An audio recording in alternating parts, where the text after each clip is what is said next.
अस्सलाम वालेकुम भाईजान। मसला है बनया, मैं मजदूरी करदा था, गो तो डिग पिया।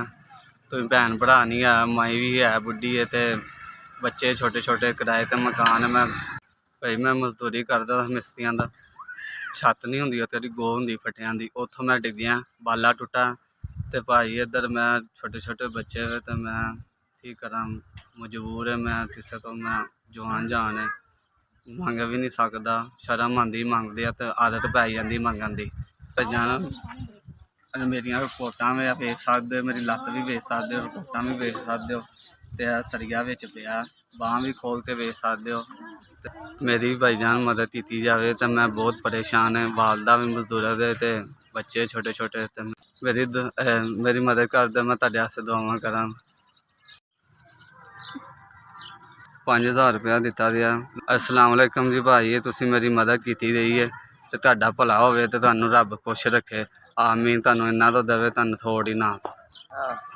मेहरबानी सर जी, इधर तुसी मेरी मदद दी, मैनू 5000 दिता दिया, तो तुहानू अल्लाह इन्ना तो देवे, तुहानू थोड़ी ना आवे। तो रब सोना तुहानू देंदा रहे, तो तुसी लोकां नू देंदे रहे, तो तुहाडे बच्चियां दी खैर करे रब सोना, तुहाडे माँ बाप दी खैर करे, तुसी जेहड़े देंदे हो, तुहाडी खैर करे।